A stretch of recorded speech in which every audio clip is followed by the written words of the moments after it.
Baik, ketemu lagi dengan saya Ignatius Aryano Putranto. Kali ini kita akan melanjutkan materi manajemen operasi chapter yang kedua. Video yang sebelumnya kita sudah bicara tentang apa sih alasan perusahaan untuk mengubah lingkup bisnisnya dari domestik menjadi internasional. Nah, kali ini yang akan saya bahas adalah bagaimana perusahaan itu sebaiknya mengembangkan misi dan strategi yang mereka miliki. Ya, jadi di sini nanti ini videonya singkat saja.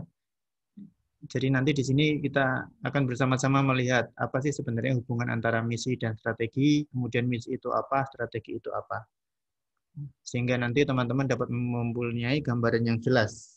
Apa sih bedanya antara misi dan strategi, kemudian apa kaitannya antara misi dengan strategi. Nah, di sini pengantar dari Heiser, ya, satu kalimat yang menarik. An effective operations management effort must have a mission, so it knows where it is going, and a strategy, so it knows how to get there. Jadi di sini ada dua hal, ya, misi dan strategi. Jadi di sini disebutkan bahwa manajemen operasi yang efektif itu harus ada misi dan strateginya. Ya tentu kalau visi itu pasti perusahaan pasti punya kan gitu ya. Nah, tetapi di sini memang penekanannya pada misi dan strategi. Maka di sini sebenarnya sudah diberikan clue juga apa sih misi itu dan strategi itu apa. Mission, ya, dalam kalimatnya Heiser tadi, dia mengatakan misi itu berkaitan dengan kemana arah dari perusahaan itu. Sedangkan strategi itu adalah how to get there. Gimana caranya untuk bisa mencapai misi yang sudah ditentukan tadi. Yang itu. Maka ini dua hal yang tidak bisa dilepaskan begitu saja ketika kita bicara tentang suatu organisasi kan gitu. Bahkan kalau saya menambahkan sedikit di luar topik manajemen operasi, seperti klub sepak bola pasti juga ada misi, ada strateginya kan gitu. Maka perusahaan juga sama, harus punya misi, ya. Where it is going, kemana arahnya perusahaan itu didirikan, ya. Kemudian strategi, how to get there, bagaimana atau cara-cara apa yang bisa dilakukan untuk mencapai misi tersebut. Nah, maka berikutnya ya, kita coba bahas sedikit lebih detail tentang misi dan strategi. By definisi, missions is a purpose or rationale for the organization's existence. Jadi, misi itu adalah bisa dikatakan alasan kenapa perusahaan itu didirikan. Ya, alasan kenapa organisasi itu dibuat. Jadi, kita tidak bisa membayangkan ada satu organisasi yang dibuat tanpa ada alasan tertentu, tanpa ada tujuan tertentu. Bukan alasan ya, tujuan ya. Perusahaan itu berdiri, organisasi itu berdiri, apapun bentuknya, pasti punya tujuan, punya apa yang mau dicapai. Nah, tujuan dari suatu perusahaan itulah yang disebut dengan misi. Maka tadi di slide sebelumnya disebutkan ini, ya, mission itu related dengan where it is going. Tujuannya perusahaan itu mau kemana sih? Katakanlah misalnya seperti Toyota misalnya.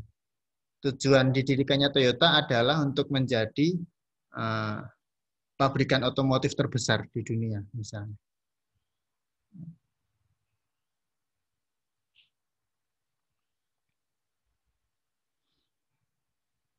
Maka kita bisa mengatakan mission adalah purpose.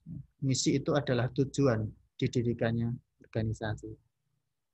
Nah, kemudian di sini ada beberapa hal yang menarik yang dikemukakan oleh Heiser. Yang pertama adalah developing a good strategy is difficult, but it is much easier if the mission has been well defined. Jadi penekanannya kalau kita menentukan strategi itu kan sulit ya, tidak gampang sebenarnya. Karena kalau mau menentukan strategi kan berarti kita harus tahu action plan-nya gitu kan. Kita harus menentukan aktivitas apa yang akan kita lakukan untuk mencapai tujuan kan gitu kan. Nah, maka menyusun strategi yang baik itu sulit. Tetapi nantinya akan cenderung lebih mudah dalam menentukan strategi yang baik, dalam mengembangkan strategi yang baik, kalau misi itu sudah ditentukan sebelumnya. Dan penentuan misinya juga tidak sembarangan kan gitu ya. Jadi penentuan misi yang tepat itu akan memudahkan perusahaan dalam menentukan strategi-strategi apa yang akan dilakukan. Itu yang perlu dipahami ya. Kemudian yang kedua, once an organization's mission has been decided, its functional area within the firm determines its supporting mission. Nah, ini konsep yang kedua ini memungkinkan. Jadi kalau dalam setiap organisasi itu kan pasti ada area fungsionalnya, ada divisinya, ada departemennya di dalam satu organisasi. Maka secara konseptual, kalau misi organisasi itu sudah ditentukan sebelumnya, sudah diputuskan misi organisasinya apa, maka area-area fungsional atau departemen-departemen di dalamnya itu dapat menentukan misi-misi pendukungnya. Jadi setiap departemen itu harus punya misi juga. Ini kalau dalam konteks kampus sebenarnya bisa menjadi contoh yang lebih mudah dipahami. Contohnya begini, dalam universitas itu kan ada beberapa fakultas di dalamnya, dan di dalam fakultas ada program studi. Nah, maka biasanya universitas akan menentukan dulu apa visi dan misi universitas. Dari visi dan misi universitas itu barulah diturunkan menjadi visi dan misi fakultas. Dan kemudian nanti akan ada visi dan misi program studi. Jadi intinya yang mau saya sampaikan di sini adalah visi dan misi tiap departemen itu idealnya diturunkan dari visi dan misi organisasi secara keseluruhan. Maka saya biasanya mencontohkan kalau misalnya universitas itu misinya adalah untuk menjadi universitas atau perguruan tinggi swasta yang terbaik di kota Yogyakarta misalnya. Nah itu nanti visi misi tersebut akan diturunkan di tiap fakultas dan akan diturunkan di setiap prodi. Ya. Sesuai dengan karakteristik fakultas dan prodi masing-masing. Tetapi tetap bertumpu pada visi dan misi universitas. Jadi tidak bisa setiap departemen atau setiap area fungsional punya misi sendiri tapi melenceng dari visi organisasi secara keseluruhan, itu tidak boleh. Visi dan misi area fungsional atau departemen itu sifatnya supporting, mendukung visi dan misi organisasi secara keseluruhan. Itu tentang misi. Nah, kemudian tentang strategi. Secara definisi, strategi adalah an organization's action plan to achieve the mission. Ini memang di beberapa referensi ada yang membedakan antara strategi dengan action plan ya, tetapi Heiser mengatakan strategi itu adalah action plan atau rencana aktivitas dari suatu organisasi yang nantinya akan dilakukan untuk mencapai misi yang telah ditentukan tadi. Jadi hubungannya gitu. Perusahaan menentukan misinya dulu. Kemudian kalau misinya sudah ditentukan, barulah perusahaan menentukan strategi apa yang akan dilakukan sehingga misi itu dapat dicapai. Bukan strategi dulu baru misi kan gitu, tapi mission dulu baru kemudian strateginya. Karena strategi ini kalau saya refleksikan, strategi itu sifatnya lebih konkret ya, lebih real, lebih teknikal lah daripada misi. Nah, maka kemudian di sini ada beberapa hal yang akan saya highlight dari apa yang disampaikan oleh Heiser ya. With the mission established, strategy and its implementation can begin. Jadi begitu perusahaan berdiri kan pasti punya misi kan gitu ya. Nggak mungkin ada orang mendirikan perusahaan, wah saya tak bikin perusahaan aja lah. Tujuan perusahaanmu apa didirikannya? Tujuan didirikannya perusahaanmu apa? Nggak ada lah, yang penting saya punya perusahaan aja. Kan nggak bisa gitu. Pasti ada tujuannya. Maka ketika tujuan itu sudah disusun sedemikian rupa, baru dapat dimulai penentuan strategi dan implementasi strateginya.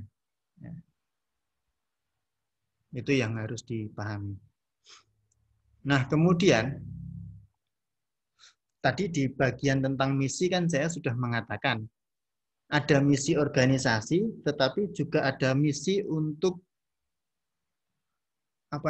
functional area di dalam organisasi itu. Tiap departemen punya misinya kan gitu. Nah, maka kalau kembali ke sini, ketika ada misi dan kemudian diikuti dengan ada strategi, maka poin yang kedua, its functional area has a strategy for achieving its mission. Jadi setiap area fungsional, setiap divisi, setiap departemen, kalau sudah punya misi sendiri-sendiri, ya, yang berakar dari misi organisasi secara keseluruhan, maka mereka juga harus punya strategi untuk mencapai misi mereka tersebut. Itu yang saya soroti pertama untuk yang kedua ini. Nah, berikutnya, strategi yang dilakukan oleh setiap area fungsional itu selain bertujuan untuk mencapai misi mereka masing-masing, juga bertujuan untuk membantu organisasi mencapai tujuan organisasi secara keseluruhan. Jadi itu yang tidak boleh dilupakan. Setiap divisi, setiap departemen punya misinya sendiri-sendiri. Ya, maka misi itu harus ada strateginya agar misi mereka tercapai. Tetapi di sisi lain, karena misi setiap departemen itu berangkat dari misi organisasi, maka strategi yang dilakukan setiap divisi itu juga dalam rangka membantu organisasi untuk mencapai tujuan secara keseluruhan. Maka tadi saya mengatakan, misinya itu tidak boleh melenceng. Strateginya juga tidak boleh hanya untuk mengutamakan departemennya saja, tetapi harus juga mensupport organisasi secara keseluruhan. Nah, kemudian apa sih fungsi dari strategi-strategi yang ada di perusahaan itu? Nah, ini sekaligus penutup ya dari video ini, video yang singkat ini tentang misi dan strategi. Strategi-strategi itu dibuat oleh organisasi, ya, tentu kan untuk memenuhi tujuan yang mau dicapai. Tetapi secara lebih spesifik, strategi-strategi itu sebenarnya dapat membantu perusahaan dalam